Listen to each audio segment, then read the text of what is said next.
One of my inspirations for inserting my voice as a conservative Christian into conversations about important public issues has been Andrew Bolt. His observations that the church has been cowed into silence, his calls for Christians to refuse to be sidelined are not few. So the blog post he made this morning both surprised and disappointed me. He's got the wrong end of the stick. He now seems to be batting for those seeking to silence Christians and those supportive, at least culturally, of general traditional Christian values. He titled his blog post, "Do Fundamentalists Now Run the LIBS?" and opened with, "The new religious cabal controlling the Victorian Liberal Party seems to have forgotten liberal principles and seem determined in their self-righteousness to make more enemies than they will be able to handle."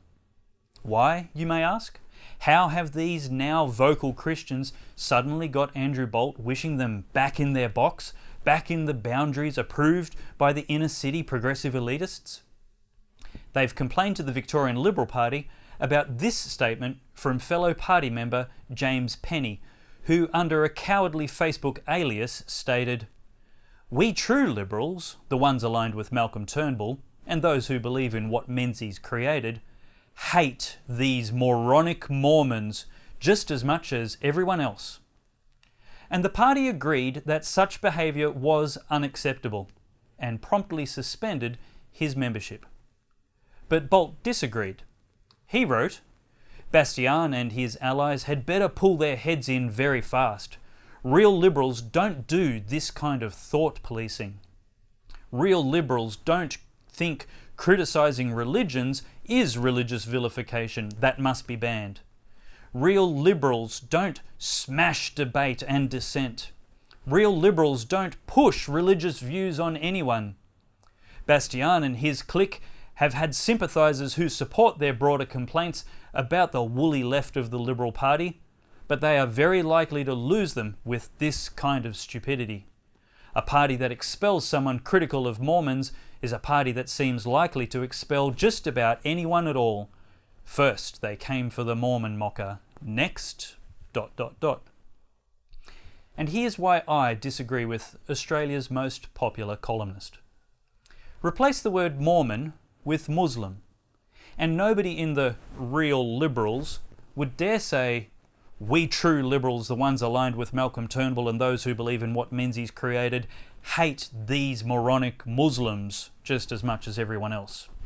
It's not thought policing to say this statement deserves party sanctions. Criticise the ideology all you like.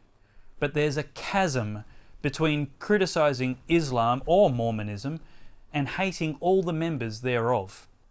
Hating people broadly based only on their shared religious belief is precisely the smashing of debate and dissent, precisely the pushing of religious views and thought policing Bolt says real Liberals don't do. It is fascistic extremism. Complaining about this isn't stupidity, Andrew. This is demanding that debate be centred around ideas and issues and not individuals and identities.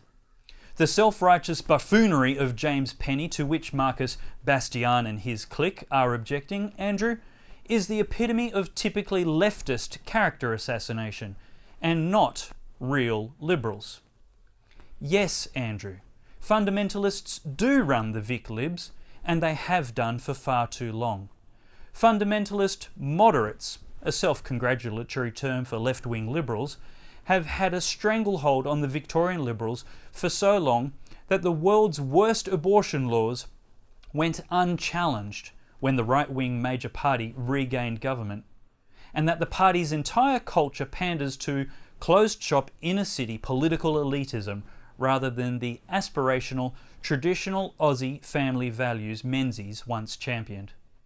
You know, Andrew, you've butchered the Nazi metaphor a little too much in applying it to those objecting to minority mockery, and missed the more accurate comparison to those you're effectively excusing.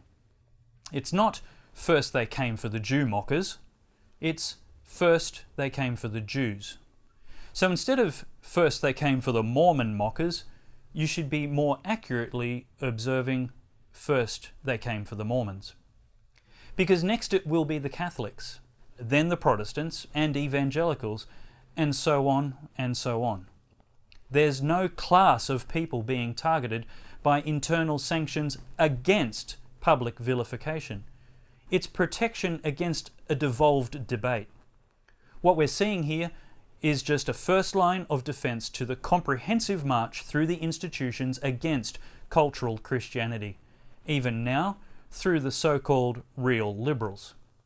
With over 50% of Australians identifying as Christian, why the surprise and indignation that the major party, sort of on the right, might once again have a majority of members who hold to authentic Christianity, pejoratively described as fundamentalism, as if comparable to suicide bombers? Wouldn't this simply be a predictable ratio if the silent majority got off their fat derrieres and got into the game?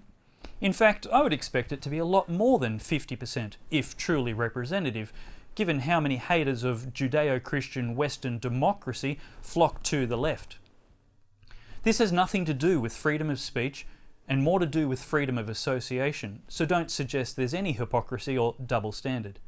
Party discipline around constructive debate and antithetical behaviour has no relation to the general legislation with the full force of the law as affecting public debate. For a start, a party is a self-organised association of like-minded people, not the gag reflex-inducing broad tent church. It is therefore a voluntary, not compulsory, submission to some basic shared values of which stark contradiction should naturally disqualify you from association therewith. The civil liberty to political expression wanted is not threatened or compromised, as no one is holding a gun to your head or threatening other law enforcement measures if you dissent. If you don't in fact subscribe to those common values, it simply means you're in the wrong party. And freedom of association demands that the majority be free to disassociate with very liberal members, such as the extremist in question. Sunlight is the best disinfectant for the progressive infection of the Liberal Party, and bringing their toxic culture to the public attention is what it takes to cure the problematic compromise we've all observed. It's time the progressive fundamentalists had their death grip on the Liberal Party relaxed, and more real people, even Mormons, join up, pre-select people who share their values, and fight for an equal voice without unnecessarily divisive vilification for their involvement. That is how we get better representation, and is the opposite of smashing debate and dissent. And that is why the establishment is so immaturely angry and nasty, and precisely why the Liberal Party suspended James Penny.